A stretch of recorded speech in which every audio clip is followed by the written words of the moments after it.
السلام علیکم ناظرین، لاہور رنگ کی خصوصی سحر ٹرانسمیشن رمضان رنگ میں خوش آمدید۔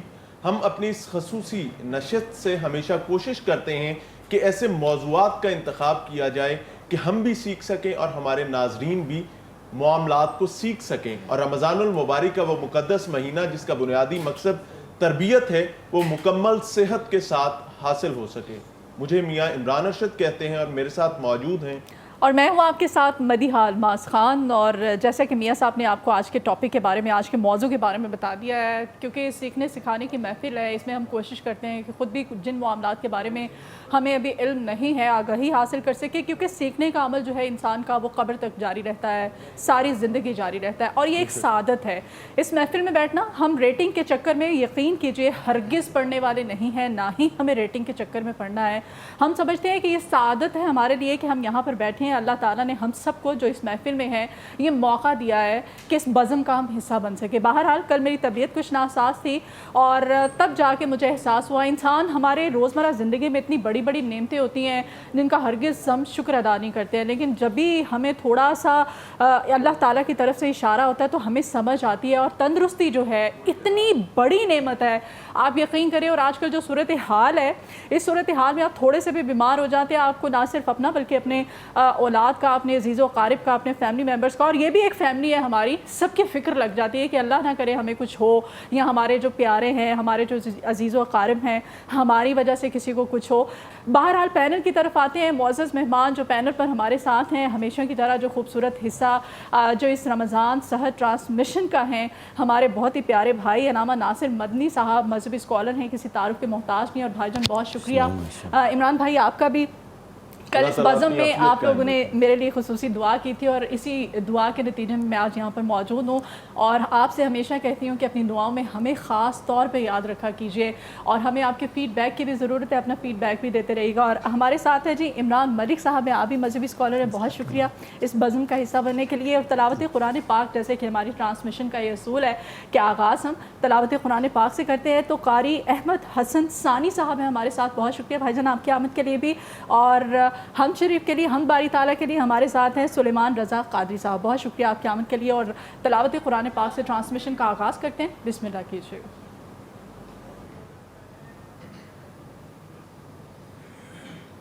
اعوذ باللہ من الشیطان الرجیم،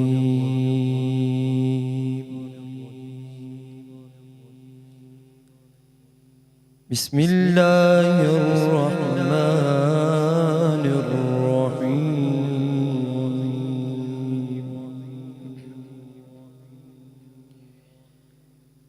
ما كان على النبي من حرج فيما فرض الله له،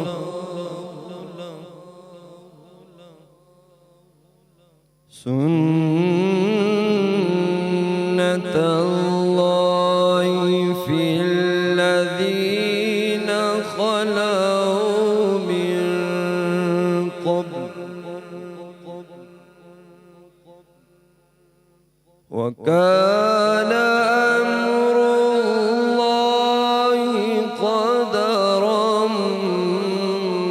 مقدورا،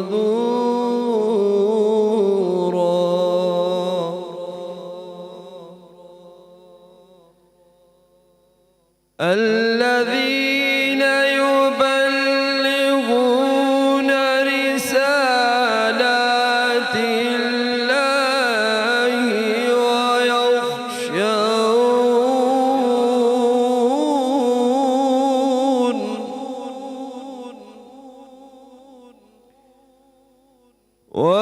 ويخشونه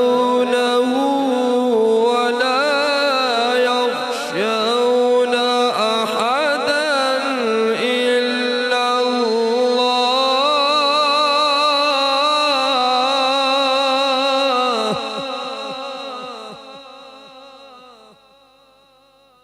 وكفى بالله حسيبا،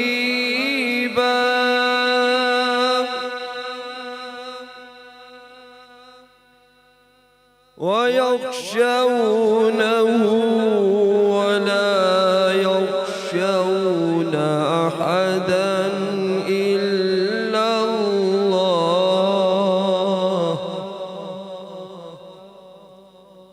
وكفى بالله حسيبا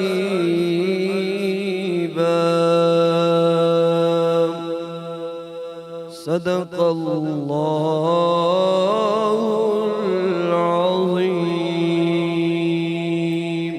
جزاک اللہ خیر. قاری احمد حسین ثانی صاحب بہت خوبصورت انداز میں تلاوت کلام پاک پیش کر رہے تھے. ناظرین، آج کے موضوع کا اگر ذکر کیا جائے تو آج کا موضوع میرے خیال سے ہر گھر کے حوالے سے ہے. ہمیں آج سمجھنا ہے کہ وراثت کی تقسیم کے حوالے سے میرا مذہب، میرا دین اسلام، میرے پیارے نبی کریم صلی اللہ علیہ وآلہ وسلم کی تعلیمات، اللہ تعالیٰ کے احکامات در حقیقت ہیں کیا. اس کی وجہ یہ ہے کہ جب ہم اپنے معاشرے میں دیکھتے ہیں اور بہت قریب سے دیکھنے کی کوشش کرتے ہیں تو نظر آتا ہے کہ تمام تر قانون سازی کے باوجود، تمام تر شرعی احکامات کے باوجود، انصاف کے تمام تر ادارے موجود ہونے کے باوجود پوری نسل جو ہے وہ اپنا حق لینے کے لیے گزر جاتی ہے، لیکن بدقسمتی کے ساتھ نہ انصاف ملتا ہے، نہ حق حقدار تک پہنچ سکتا ہے، اور نہ ہی ان تمام معاملات میں حق مارنے والے کے تشخص میں کوئی فرق آتا ہے. ہم جب بہت قریب سے چیزوں کو دیکھتے ہیں تو سمجھ آتا ہے کہ وہی پیارا بھائی، وہی پیاری بہن جو ایک دوسرے پر جان نچھاور کیا کرتے تھے، ایک دوسرے کے لیے مرنے مارنے تک جایا کرتے تھے، ایک دوسرے کے تقدس اور اکرام کا اس قدر خیال رکھتے تھے کہ دیکھ کر خوشی ہوتی تھی کہ یار یہ بہن بھائی ہیں. لیکن انفارچونیٹلی جب وراثت کی تقسیم کی بات آتی ہے، میراث کی بات آتی ہے تو خون سفید ہو جاتے ہیں اور حق مانگنے والا بھک منگے کی شکل میں بن جاتا ہے اور پوری نسل اجڑ جاتی ہے تباہی بربادی کی وجہ سے. علامہ ناصر مدنی صاحب ہمارے ساتھ موجود ہیں. چونکہ علامہ صاحب بہت قریب سے نظر رکھتے ہیں سماج کے معاملات پر. علامہ صاحب رہنمائی فرمائیے گا کہ وراثت کے حوالے سے شرع کے احکامات بہت واضح ہیں، لیکن سب سے پہلے میری آج درخواست یہ ہوگی کہ منظر کشی کیجیے گا کہ ہم اپنے پیاروں کے ساتھ اس ضمن میں کرتے کیا ہیں. الحمدللہ وکفا وسلام علی عبادہ الذین اصطفیٰ اما بعد فاعوذ باللہ من الشیطان الرجیم بسم اللہ الرحمن الرحیم. تلک حدود اللہ. اللہ کریم نے فرمایا یا ایھا الذین آمنوا اتقوا اللہ حق تقاتہ ولا تموتن الا وانتم مسلمون ان اللہ لا یحب المعتدین. جو اللہ کی مقرر کردہ حدود انسان پامال کرتا ہے، جو اللہ کی حدود کو ختم کرتا ہے، تجاوز کرتا ہے، اللہ کریم نے فرمایا میں اس سے محبت نہیں کرتا. یہ وراثت کا جو مسئلہ ہے، اسلام نے جو انسان سے بچ جائے اس کو ترکہ کہا ہے. اور سب سے پہلے جو میت مرنے والی ہوتی ہے اس دولت کا سب سے پہلے میت پہ حق ہوتا ہے. ہم سمجھتے ہیں کہ جو میت کی چیزیں بچ گئی ہیں وہ سب دوسرے لوگوں کا حق ہے. پہلے اسلام نے اس کی ترتیب یہ بیان کی ہے، جیسے رومی تھے، سامی تھے اور یہودی تھے، انہوں نے اپنے اپنے مذہب میں کسی نے عورت کو کچھ نہیں دیا، کسی نے برابر کا دیا، کسی نے ایک مرد کو دیا عورت کو نہیں دیا. مصریوں نے اپنے قانون بنائے ہوئے تھے. جب میرے محبوب کی زندگی آئی تو آپ ساری کائنات کے لیے ایک ماڈل، رول ماڈل، لقد کان لکم فی رسول اللہ اسوۃ حسنہ، اللہ نے اپنے محبوب کو آئیڈیل بنا کر بھیجا، ہمارے لیے نمونہ گائیڈ لائن دینے والا ایک رہبر بنا کر بھیجا، معلم انسانیت بنا کر بھیجا. تو آپ صلی اللہ علیہ وسلم نے رول مقرر کر دیے. آپ نے کہا کہ جب ایک دنیا سے جانے والا دنیا سے جائے، اگر زندگی میں اپنی وراثت کو تقسیم کرے تو اس کو ہبہ کہتے ہیں، وہ جس کو بھی دے اس کو ہبہ کہتے ہیں. مگر جب وہ دنیا سے چلے جائے تو سب سے پہلے اس کی دولت کا خرچ پہلے میت پہ ہو، یعنی اس کی تجہیز و تکفین جو کرے، وہ اگر اپنے سے کرنا چاہے انسان جیب سے تو فابیا اچھی بات، مگر اس کی دولت سے اگر کر دیا جائے تو اس میں کوئی مذائقہ بھی نہیں. یعنی اس کے کفن دفن کھانے پینے کا انتظام اس کی دولت سے کیا جائے. دوسرا، اسلام نے کہا ہے کہ میت نے وصیت کی ہو کہ میرے مرنے کے بعد فلاں کو یہ چیز لوٹا دینا، تو میت ساری چیز کی وصیت نہیں کر سکتی. میرے محبوب کے پاس ایک آدمی آیا تو کہتا ہے یا رسول اللہ صلی اللہ علیہ وسلم، میرا دل کرتا ہے کہ میں اپنی ساری دولت جو صدقہ کر دوں. تو آپ نے فرمایا نہیں، آپ اپنا 1/3 حصہ جو ہے صدقہ کر سکتے، باقی آپ کے وارثوں کا ہے. ایک صحابی نبی کریم صلی اللہ علیہ وسلم کے پاس آیا، کہتے یا رسول اللہ صلی اللہ علیہ وسلم، میری بیگم نے کہا ہے کہ اتنا سارا مال ایک بچے کے نام لگا دو، بیٹے کے نام. تو وہ آپ کے پاس آیا تو آپ صلی اللہ علیہ وسلم نے پوچھا کہ تمہاری اور بھی اولاد موجود ہے؟ تو کہنے لگا ہاں یا رسول اللہ میری اور بھی اولاد. تو فرمایا تم ان کے ساتھ برابر کی نہیں تقسیم کرو گے جو اس کو دے رہے ہیں ان کو بھی؟ تو کہ نہیں میری بیگم نے بولا ہے کہ ایک کو سب کچھ دے دو. تو آپ نے فرمایا میں کسی ظالم کا گواہ نہیں بن سکتا. یہ دوسری نصیحت میں شامل. اس میں شریعت نے کہا ہے کہ میت کی طرف سے کوئی قرض ہو جس نے زندگی میں نصیحت نہیں لکھی، آپ صلی اللہ علیہ وسلم نے فرمایا کہ قیامت تک وہ اس کی سزا بھگتے گا.